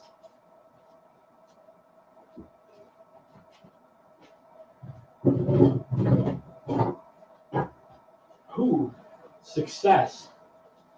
Oh man, we're at literally bottom of the barrel. It was like, ugh, hardly any left in there. So I got a pretty hard line between the yellow and the orange. So what I want to do is try to pull some of that orange out of there and soften that.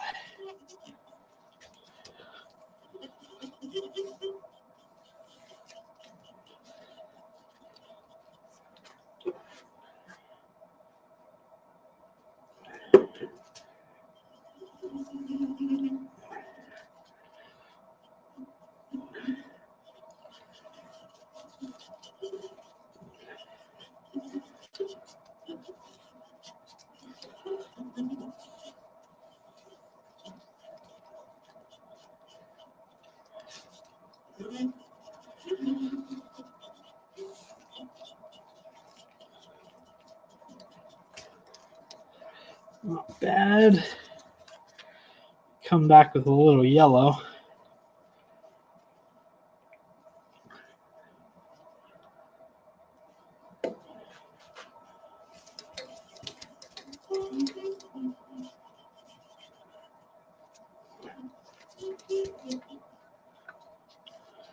I want to make it a smooth fade.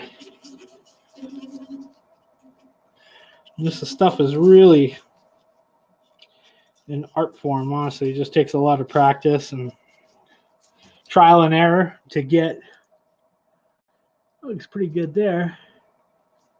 Yeah, it's not focused for you guys, though. It's kind of out of focus, isn't it?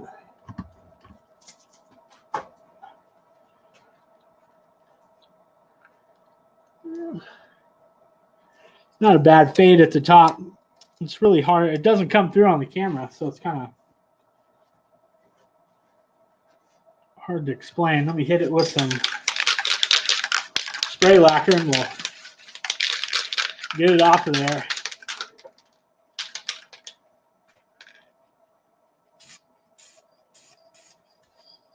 You know what? I forgot to spray lacquer the tiger stripe one, didn't I?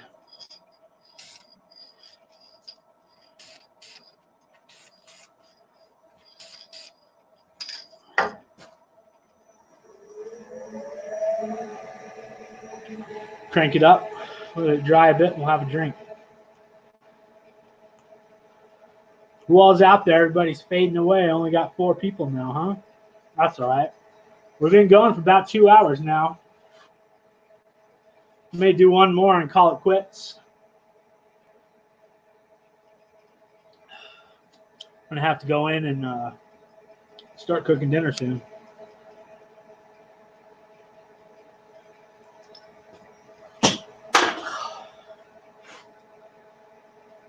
Trash can's like 7 feet that way. Hit the side of it.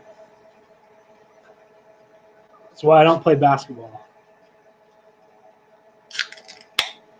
Going for the hibiscus. This one is pretty good.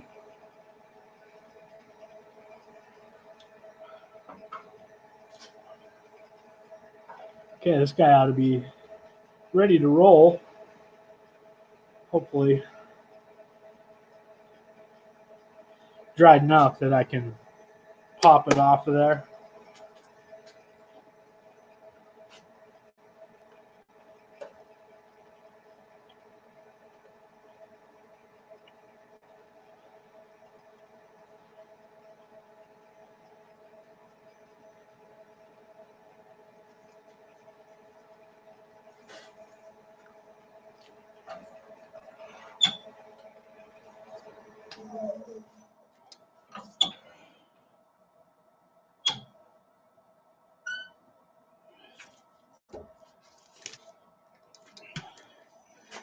All right.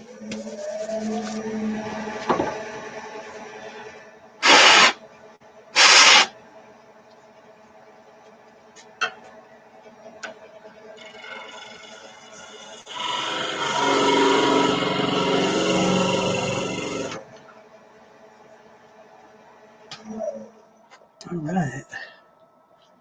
You can see the fade a little better on that. I'll get some pictures of these put up on Instagram though. That one turned out cool. We'll do a solid color one next. Kind of feeling maybe some purple. Or we'll try out the oxblood actually. Or you know what? Purple oxblood fade.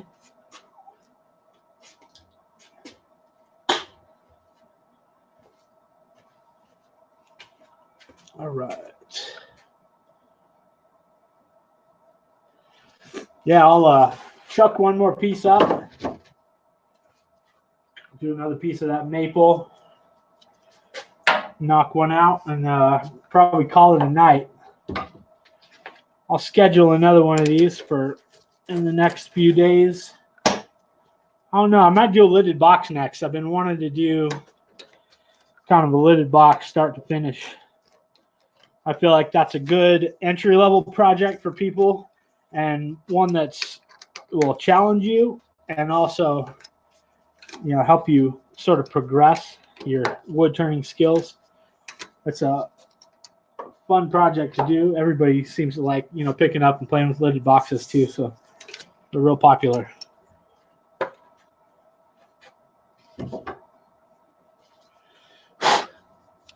All right, fire it up.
Okay, there's that one. Another sort of inception shape.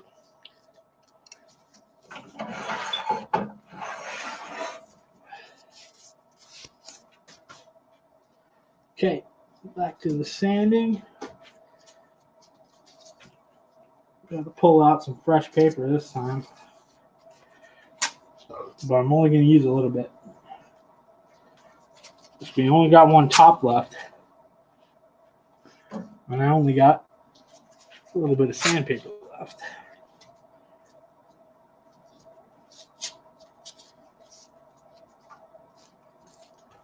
You know, what's nice is I've got the bigger rolls. Like this is my 320. I still have plenty of this.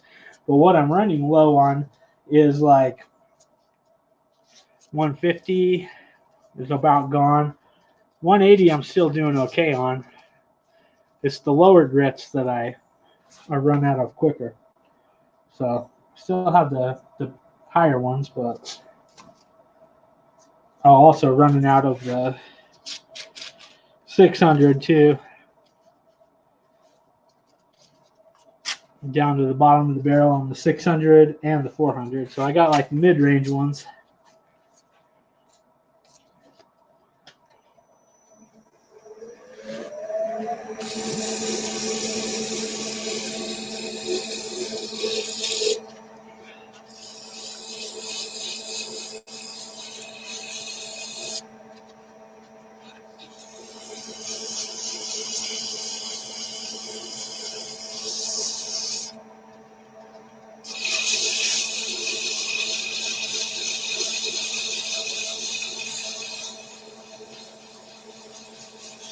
Everybody must have left and went and check out Carl, huh?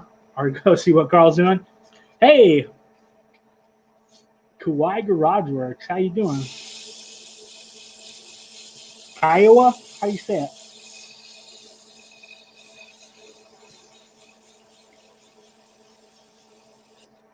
Yeah, we've been going for a little while. Got 1, 2, 5 tops done. This is the 6th one. I think we'll call it good after this. But if you caught this one, you get the gist of the rest of it.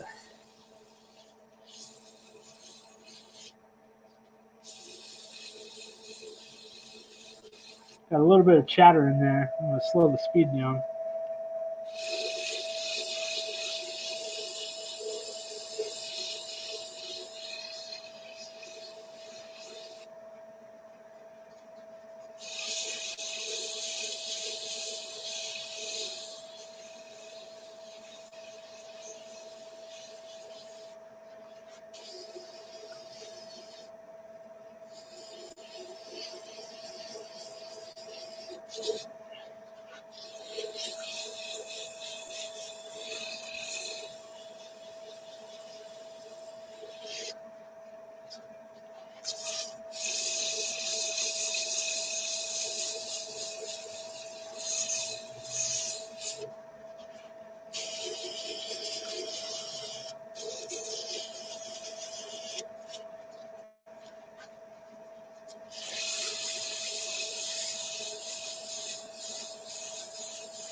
KIO.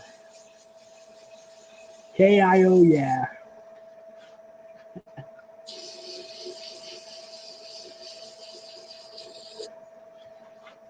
Well, I'm glad you can make it. Been having some fun making shavings. So far, nothing's flown off the lathe. We were close early on. I don't have too much practice with spindle work like this, so one of the reasons why I like it, because it's kind of a bit of a challenge, but at the same time, it's a little hairy because I'll get myself into some situations that I shouldn't be just based on lack of knowledge.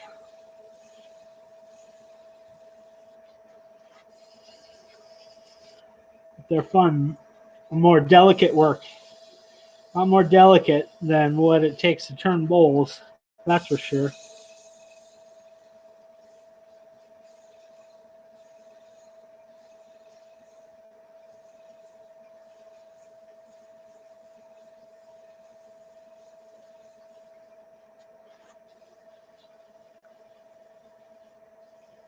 Okay. Cool. There's that one. I do like the way this maple stands up. Okay, we're going, what I say, purple? That's blue. Ox blood and purple fade. I'll put the ox blood on first just to see what it looks like. I feel like maybe it's going to be a little bit lighter. Who knows?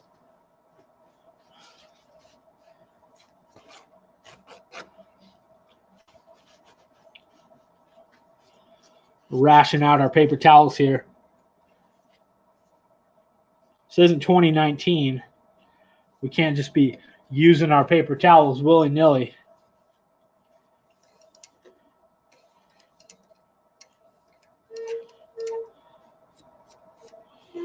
Hey, that's a cool color.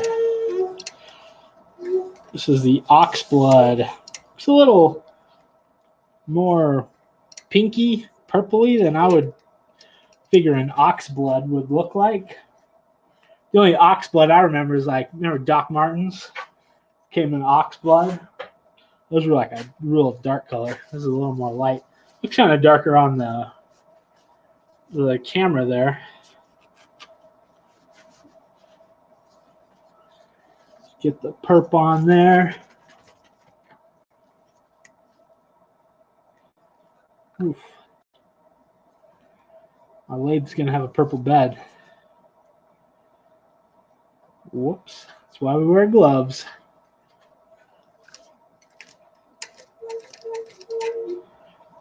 Ooh, that looks kind of cool. A hard line between the top and the bottom. Dang. I was going to do a fade, but that one is looking pretty sweet.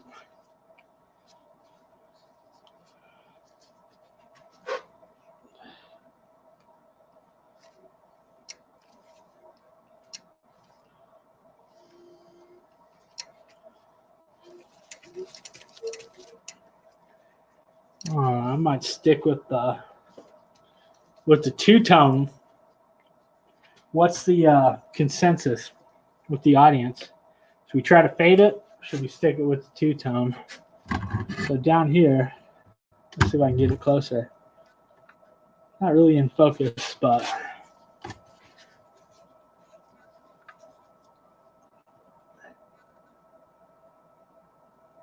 it's hard to see where that hard line is. But yeah, I'm kind of digging that.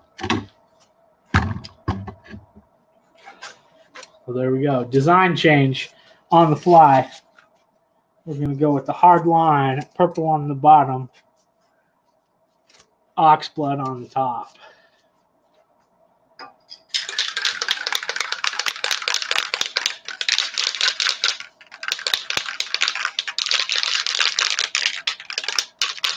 Hey, Eric Sanchez says it looks sweet. That's what we're sticking with.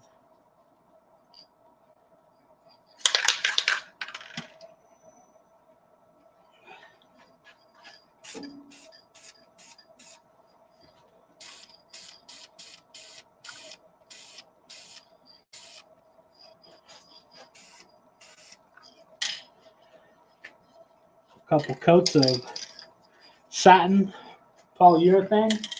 I'm a fan of the satin versus high gloss or semi-gloss, but you can use whatever you like.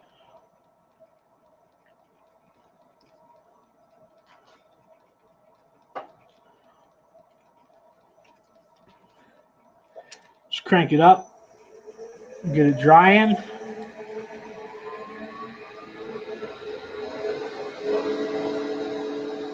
She's singing now.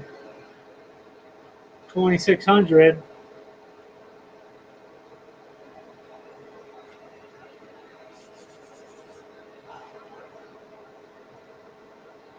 Yeah, it doesn't take too long for this stuff to dry. Ooh, Jason just came back. Cool. Thank you. Yeah, I thought it looked good. We went with I was going to try to do another fade, but went with the hard line. I put the ox blood on first, and then I started at the bottom with the purple. And as soon as I hit the flare of the bottom, I was like, wait a minute, we got to stop. It almost matches the color of my can.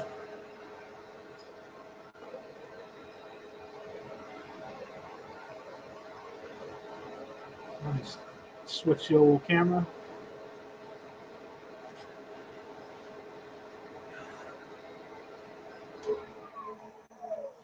Yeah, I'm into it. Cool. Well, let me part this one off. And then I'll part you guys off. I'll be here all week because of the quarantine, you know.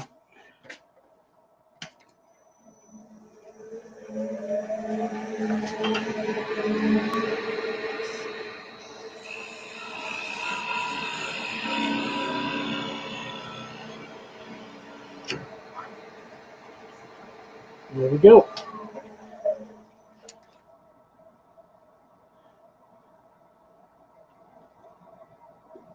Yeah, that one's looking pretty cool.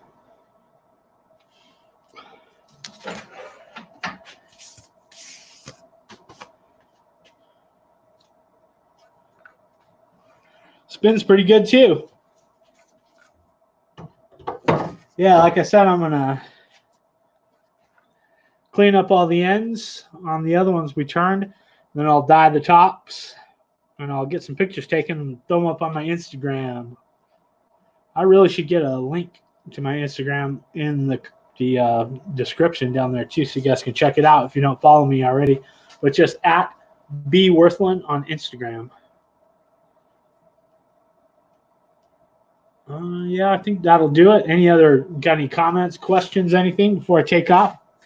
Any show suggestions? What do you guys want to see me turn? Anything out there that you've been wondering how to do, but just weren't sure?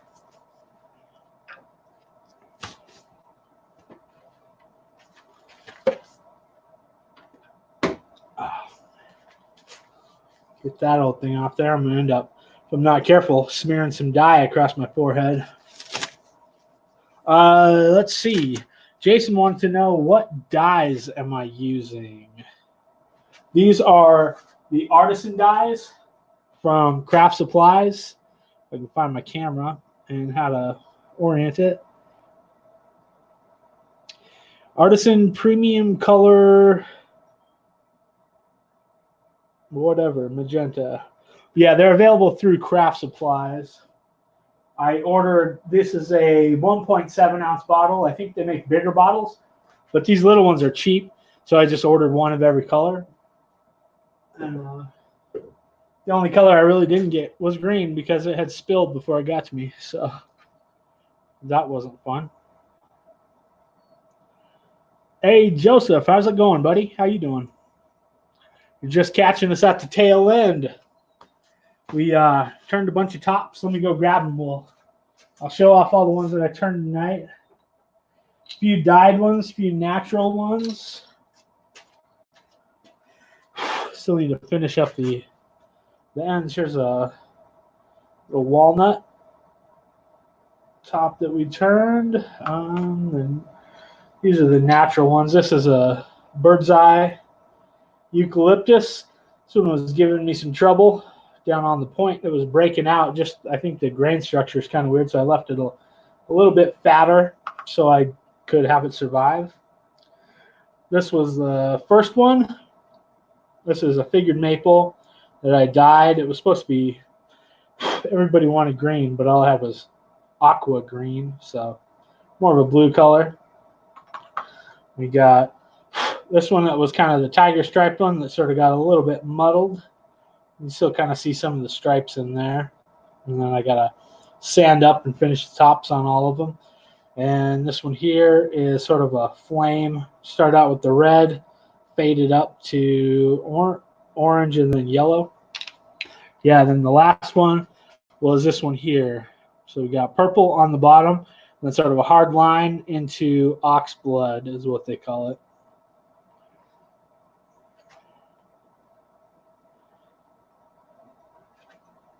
Let's see. New Doodle Workshop wants to know if a basket illusion would be possible on the live stream. How long you got? No, I could. We could probably make that happen. It might be like a multi-part series. A lot of it, to be honest, is really boring.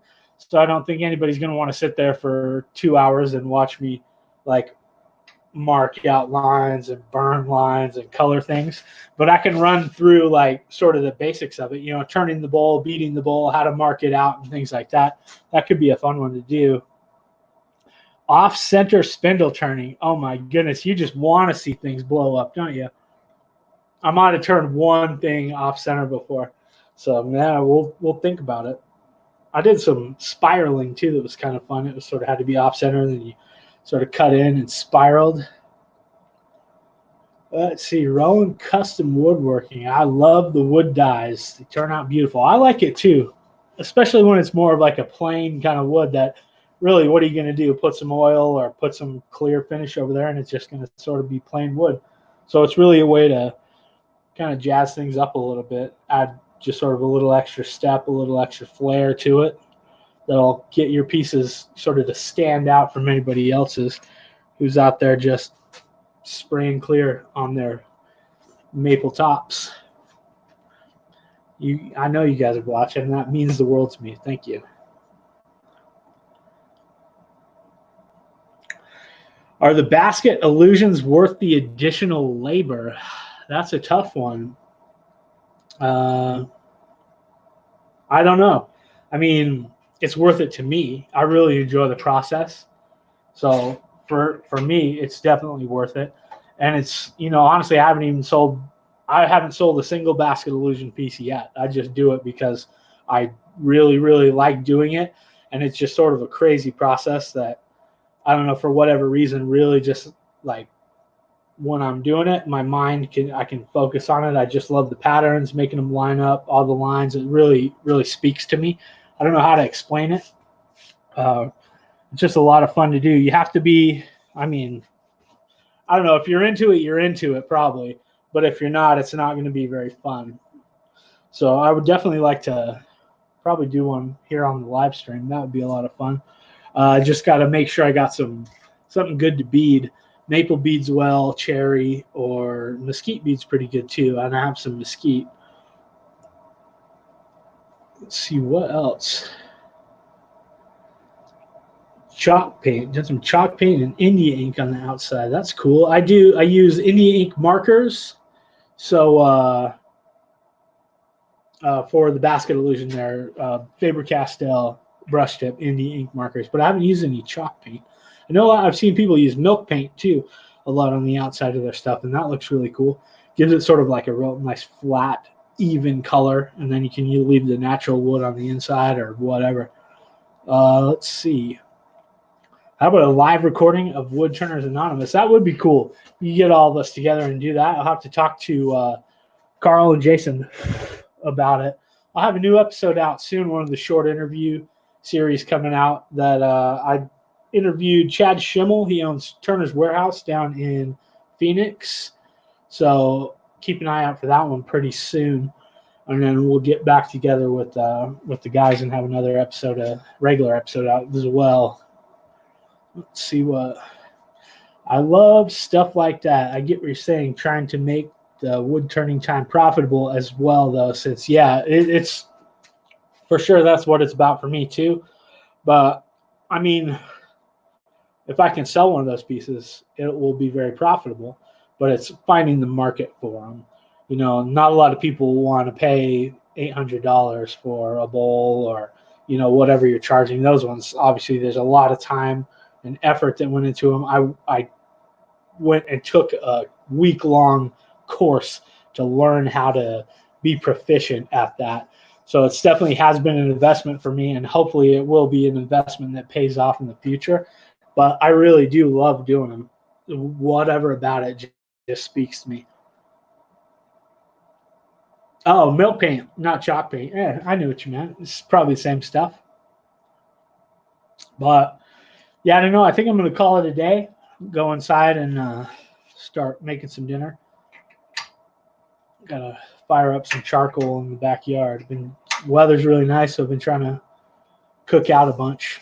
Spend some time in the backyard before it gets too hot.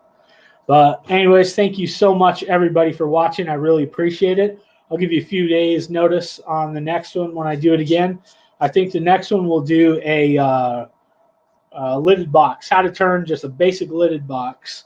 And then from there, we can kind of expand on that with different shapes on the lidded box, put an inlay in the top with a little feature ring. But once you have the process down for lidded boxes and getting the fit nice, then you can pretty much turn any shape or whatever you want. So until next time, we'll see you guys later. Thank you very much for watching. Keep those shavings flying, just like how I end the podcast. We'll see ya.